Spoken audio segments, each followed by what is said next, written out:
I'm short, so I'm going to take advantage of the podium and intimidate the audience. Can't see you. Also, I understand that this is bulletproof. When you write Autoworkers Under the Gun, you know that. Sam, if you will, keep track of the time and wave at me if I go too long. That way I can willfully disobey your rule. Last summer, a friend of mine said, I noticed that your book, Autoworkers Under the Gun, was reviewed in the monthly review. And I said, yeah, I hope that you noticed that I was referred to as an organic intellectual. That means that nothing artificial even enters my mind. He said, no, Shotwell, that just means you're full of shit. I can count on my co-workers to keep me grounded. And that's sort of the theme of my talk today. I didn't start off in the auto industry.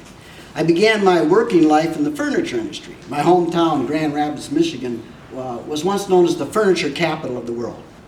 Most of the industry moved south and then overseas. But in the 1970s, a few of the old companies were still reproducing antiques. It was a great place to work. Our focus was quality and craftsmanship. My first day at the job at John Whitcomb Company, a foreman told me to slow down. I never heard that in the auto industry. The work was integrated, and by that I mean each of us understood how our role fit into the whole. So we could look at a finished product, a dining room table, a chest of drawers, and I could say, well, Pete did that, and Mary did that, and Joe did that, and I did that. And we all understood how our individual task fit this finished product. And we were proud of our work. We thought we were craftsmen. We were craftsmen. A lot of people I worked with at the furniture industry were over 65. They could retire, but they didn't want to. It wasn't a job to them. It was a hobby. And it wasn't a factory. It was a club. And they were respected. But it was 1979. And as that great Canadian folk singer Gordon Lightfoot sang, you can't hop a jet plane like you can a freight train. I needed to board the jet. I had a young family, and the times demanded that I make some more money, more than a dying craft could offer. So I went to General Motors. The first day that I walked through the doors at GM, my body cringed. And every day for the next 30 years, my whole body cringed when I walked through those doors. I promised myself at the time that it was temporary. But I didn't understand what the old-timers called the golden handcuffs. Overtime, pension, benefits, the pension was the big one. The pundits called it the social contract. But what the pundits didn't understand, that our work experience was disintegrated. And the so-called social contract bound us to a dehumanized system of labor. It was, in effect, an anti-social contract. We didn't derive any satisfaction from our labor. No one could identify the personal value of their work in the finished product. If I put a mortise in 88 table legs, I thought that was high production. My first job at General Motors required 88,000 valve lifters in 8 hours. That's more than 3 parts per second. And if you wanted to take a break, you had to speed it up. I couldn't possibly give a shit about any one of those valve lifters. So the work itself was not rewarding. The reward was the paycheck. When a paycheck is all you are worth, you get addicted to spending money rather than spending time doing things that enrich your life, like being with your family. Now, I compensated for the degradation of the job by drinking too much. I heard a couple of that. Eventually, I quit drinking, but sobriety didn't make me any wiser about the disease of capitalism. I didn't understand how a job, even a good-paying union job, could degrade a person and incite a compulsion to compensate for that loss of dignity with consumption. I blamed it all on alcohol. Now, recovering alcoholics say, I get drunk and we stay sober. That is, we understand as individuals we are powerless, but collectively we have strength and purpose. Solidarity for us is not an ideal, it's a practical solution to an urgent need. Eventually, in my time at General Motors, I discovered that it was only through solidarity actions with fellow workers that I could achieve integrity and dignity in the modern workplace. And that's what led me to be an activist and a writer. Because management by stress has become a universal application for the bosses, workers in the fields of teaching, nursing, social work, other professions, I believe, are likewise feeling degraded. Solidarity is not an ideal. For workers, solidarity is a practical solution to an urgent need. Now, the urgent needs of the working class have spiked since the advent of the Great Recession, but the response from the left has been unmoored and bereft as the occupation of an unoccupied park. Capital restructured fast. The market roared back. All debt and penalty were plastered to the backs of the working class. Banksters and corporate baggers are flush with cash, yet pork-bellied politicians bend workers and retirees over the austerity barrel with the high-hat aplomb of bishops at Easter Mass. Where's the fight back? Where's the practical solution for working people? We've been hit with a mega dose of shock doctrine. Working folk are in desperate need of a labor movement, but Trumka, the AFL-CIO president, squatting on his throne, appears comatose, content to issue press releases and lobby Congress for reform. Maybe he's the victim of a dope-shooting drone. Has a drug as potent as a six-figure salary conned him into believing that power can be persuaded by appeals to conscience rather than struggle? Or maybe we are the ones who have been doped into the inertia of waiting for leaders while biding our time in line. Now, a person who opposes capitalism in the United States today must have a high tolerance for cognitive dissonance. One may reject the dog-eat-dog paradigm, but one cannot reject the need for food, shelter, and health care. For most of us, that means scoring a job with a capitalist employer, where the dissonance commences like a drum roll on a song we'd rather forget. In most areas of the North American labor market, gainful employment requires an automobile, which in turn requires gas and insurance and monthly payments to the dealer. The drummer hits the cymbals and the beat goes on. Once you've acquired employment, you must choose between a landlord and a mortgage broker. Every deal requires a compromise, and every compromise is a link in the chain that binds us to a concussive cognitive dissonance. If you live in a capitalist society, you must furthermore make provisions for old age, which requires saving and investing. For most workers, paying the price of a mortgage on one slice of private property is their only investment. But anyone with a modest amount of extra income will sock it away in a tax-deferred investment account. You may not like the game, but when it's the only one in town, you put your head down and you play for all you're worth. My personal stake in the market is quite modest, but it's my fortune. And it casts a shadow over my beliefs and values. I feel like a recovering alcoholic with a wine cellar. If you want to call yourself a socialist in the United States, you join a study group. Because socialism in an advanced capitalist society is ideological, not workable.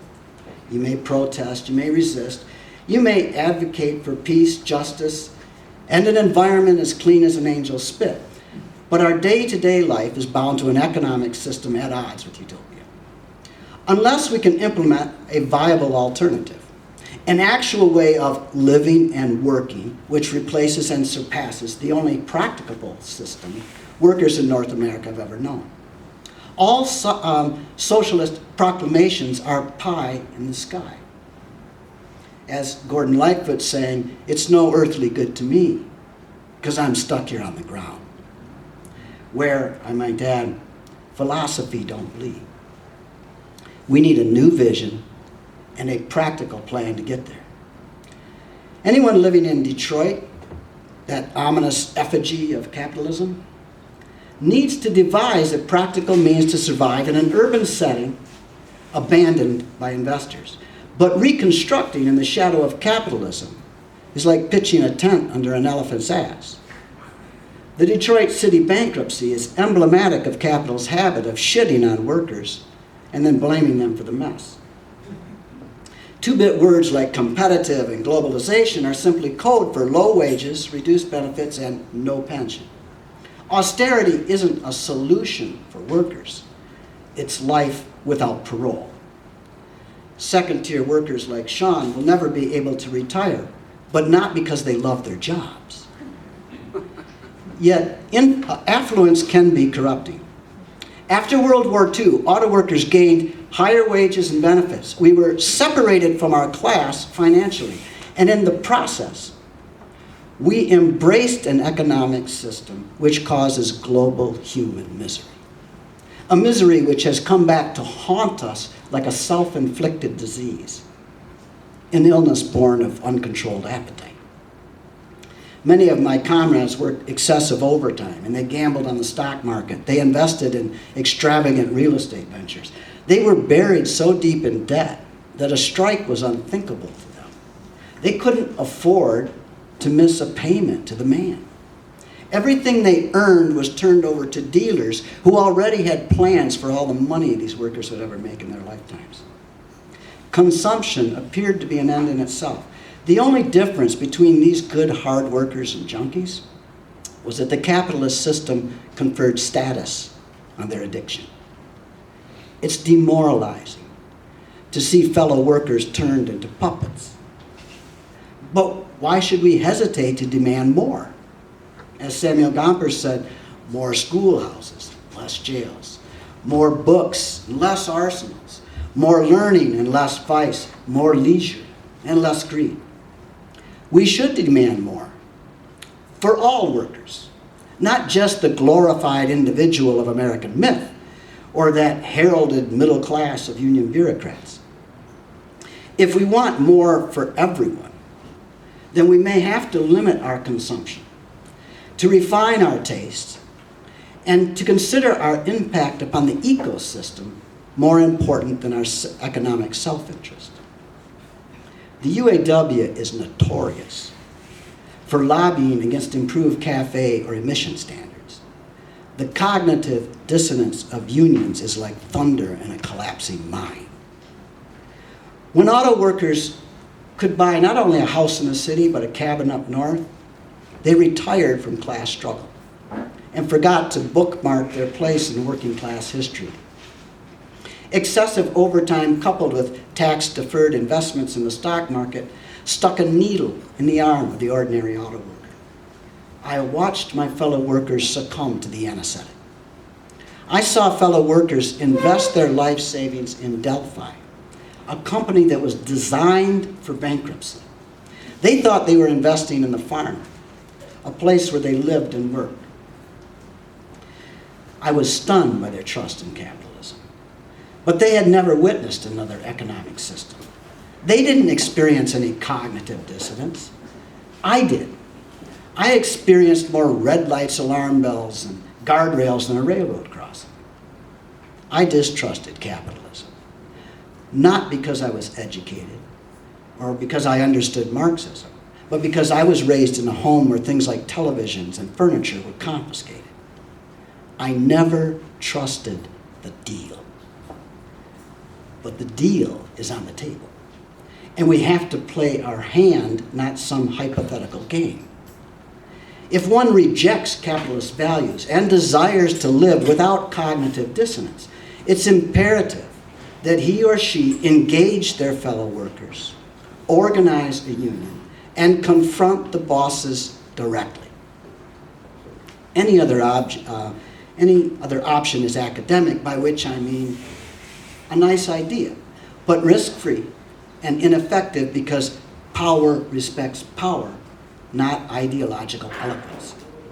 For workers, power in a capitalist society is at the point of production and the delivery of goods and services, not at the tip of a pencil, mine included. Protest is essential. Our dignity demands it, but the truly effective protest in an advanced capitalist society isn't the occupation of a park for a week or a street for an afternoon. It's the occupation of a workplace, a strike, a direct confrontation with the bosses over the control of profit and the means, methods, and fruits of production. A confrontation, I may add, which actually threatens one's livelihood, puts the fundamental reason for working, one's family, on the line. Such risk separates liberals from radicals and students from revolutionaries. Once upon a time, I worked like an old-fashioned craftsman. I valued my experience. I felt integrated with my work and my co-workers. I was proud of my craft. But I was compelled to hop the Capital Express by an urgent need for more money. I didn't go to work for General Motors because of an ideology, but the experience changed me. I grew to realize that in an advanced capitalist society, the only way to feel integrated rather than alienated, and to have integrity as a working person with social consciousness, is through solidarity actions with fellow workers in the workplace. Now, any young person joining a union or working as an organizer today, as Sean demonstrated to us, may feel dismayed and alienated by the corporate clones running the union bureaucracy. But if we cannot organize our fellow workers to take over their own unions or to organize a new union, how can we expect to engage in a mass struggle of any consequence? A social movement may take seed in the classroom, but it won't gain traction until we confront the boss face to face. The practical means of mass struggle begin in the workplace because unions can directly challenge capital by throttling profit and providing a platform for participatory democracy. I don't have a diploma, I'm not the master of any ism, but I do know that the high point of union struggle in the US was led by communists and socialists.